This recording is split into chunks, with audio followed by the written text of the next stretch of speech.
Atchutapuram cess బాధితులకు YCP ఆర్థిక సాయం ప్రకటించింది. మృతుల కుటుంబాలకు 5 లక్షలు, గాయపడ్డ వారికి 1 లక్ష చొప్పున ఆర్థిక సాయం అందిస్తామని మాజీ మంత్రి బొత్స సత్యనారాయణ ప్రకటించారు. బాధితుల్ని కలిసి ఆర్థిక సాయం అందజేస్తామని తెలిపారు. పార్టీ తరపున ఎవరైతే చనిపోయిన కుటుంబాలు ఉన్నాయో కుటుంబాలకి మరి వారి తన ప్రగాఢ సానుభూతి తెలియజేయడమే కాకుండా వారికి ఒక్కొక్క కుటుంబానికి ఒక్కొక్క 5 లక్షల రూపాయలని వారికి సహాయం చేయాలని పార్టీ నిర్ణయించింది.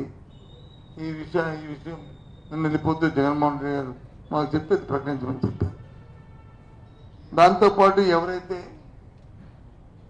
గాయాలు అయినా ఎవరైతే హాస్పిటల్లో ఉన్న వ్యక్తులు ఎవరైతే ఉన్నారో ఇంజూర్డ్ ఎవరైతే ఉన్నారో వారందరికీ కూడా ఒక్కొక్కరికి 1 లక్ష రూపాయలు ఆర్థిక సాయం చేయాలనేది పార్టీ నిర్ణయించింది.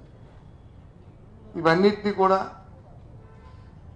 మా పార్టీ ఆయా ప్రాంతాల్లో ఉన్న మా పార్టీ నాయకులు పెద్దలు ప్రత్యక్షంగా వెళ్ళి వారికి ప్రత్యేకంగా కలిసి మరి జగన్మోహన్ రెడ్డి గారి తాలూకా మాటగా వారికి చెప్పి వాళ్ళకి అందరికీ మా సానుభూతి తెలియజేసి వారికి ఆర్థిక సాయం మా చేతిలో ఇవ్వాలనేది పార్టీ నిర్ణయాన్ని మీ ద్వారా తెలియజేస్తుంది.